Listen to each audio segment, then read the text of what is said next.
Welcome to Padrón do Misterio. Today, we will tell a story based on a real account that took place in 1982 in the city of Barcarena, in the Brazilian state of Pará, deep in the Amazon region. The name of the main person in this story has been changed because he has already passed away. Out of respect for his name and his family, his identity will remain undisclosed, and some names have been altered. Barcarena, Pará, 1982. It was a hot and rainy late afternoon near the end of the workday. Mr. Pedro Costa, leaving his shift at a mining industry facility in Barcarena, had missed the transportation that would normally take him to the city's port, where he would catch a boat back to Belém, the capital. It was already past 5 p.m., and with no other option, unless he wanted to spend the night at the factory, he decided to walk, hoping to catch the last boat leaving at 7 p.m. The walk was long, and there was no time to waste. After a few minutes of walking, already far away from the factory gates, he found himself surrounded by one of the many dirt roads that cut through the region, with nothing but dense forest on either side keeping him company. That was when he heard it. A cry for help, coming from a narrow path that branched off the road he was walking toward the port. At first, he thought he might be imagining things. After all, being alone on an empty road with a thick jungle beside him could easily play tricks on the mind. But then he heard it again. A female voice calling from somewhere inside the forest. Sir, please help me. I'm hurt and I can't get out of here. It's raining, it's getting dark, and I don't want to stay here in the woods under the rain. Immediately, a troubling thought crossed his mind. It could be a trap, a common criminal tactic in the region known as a casinha, where a woman lures a victim and hidden attackers ambush them. But then again, if that were the case, he was alone. Two men could easily overpower him without needing such a trick. In that situation, he would already be an easy target.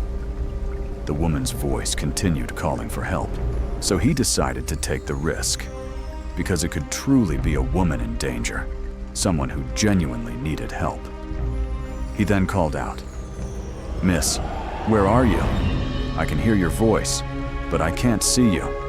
Tell me where you are and I'll come to you." The voice responded, I can see you. I'm a little further inside, along this small path. Please come in and help me.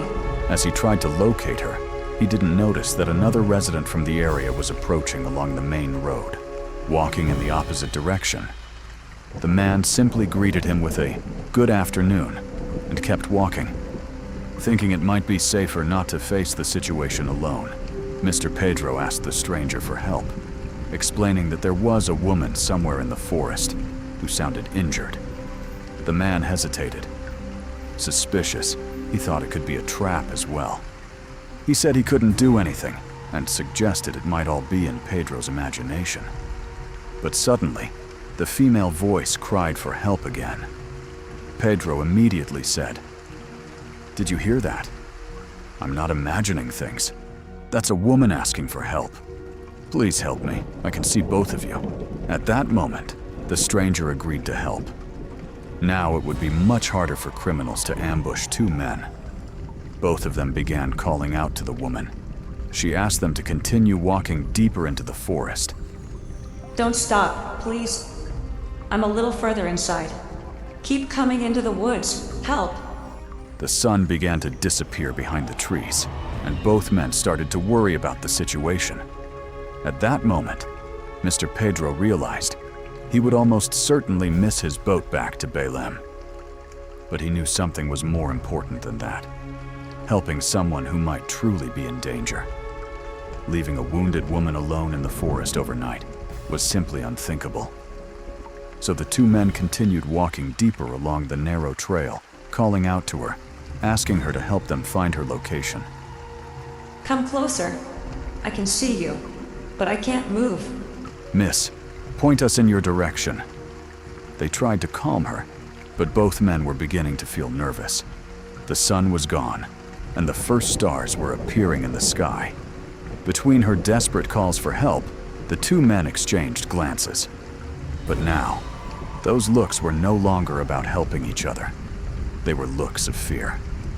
Night had fallen, and finally, the voice said, Stop now. I can see you. You're coming toward me. You can come in. I'm waiting for you. At that moment, a cold shiver ran down their spines. The desperate and painful tone of the injured woman had completely changed. This was no longer a cry for help. It sounded more like an invitation.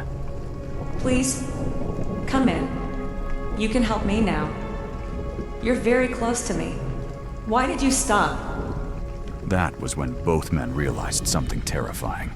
Considering how far they had walked into the forest, it would have been impossible for them to hear her voice so clearly from near the road, unless she had been screaming at the top of her lungs. And yet, they had walked so far into the woods that they could no longer even see the road behind them. They froze, paralyzed by fear, as if their legs no longer obeyed the commands of their own minds. Finally breaking out of the trance, they turned and ran desperately back toward the road. But as they ran, they realized something horrifying. The voice was following them, even as they moved farther and farther away from where she claimed to be. And now there was another difference. The voice was no longer female, and it wasn't male either. It sounded almost animalistic. Come back. I still need you. Aren't you going to help me anymore? I can still see you. Then came a disturbing laugh. A laugh that sounded almost demonic. Both men screamed in terror as they ran, trying to get as far away as possible from the place where that voice had called them. Finally, they reached the main road. Mr. Pedro later said that when they arrived back at the road where they had first met, not a single word was spoken. Each man ran in a different direction. The unknown resident disappeared into the darkness of the road, and Mr. Pedro never stopped running until he reached the port. Of course, he had missed his boat, and he ended up spending the night there. Later, when telling this story, Mr. Pedro said he could not even imagine what might have happened if he had entered that forest alone. For him, the presence of that unknown resident was, without a doubt, a divine intervention. After that experience, he said he never again dared to walk those roads alone, especially when night was approaching. If he ever missed the transportation that took him to the boat back to Belém again, he said he would simply sleep at work. The Amazon region is full of wonders and mysteries, and those who are from the region know there are many legends about the Encantados, the mysterious beings said to inhabit the forest. So, if one day you find yourself walking alone through these forests, remember, you may be being watched without even realizing it. Mr. Pedro Costa continued working for the same company for several more years until his retirement in the 1990s. He passed away in 2010 and was buried in a cemetery in the metropolitan region of Belém, capital of the state of Pará. I can still see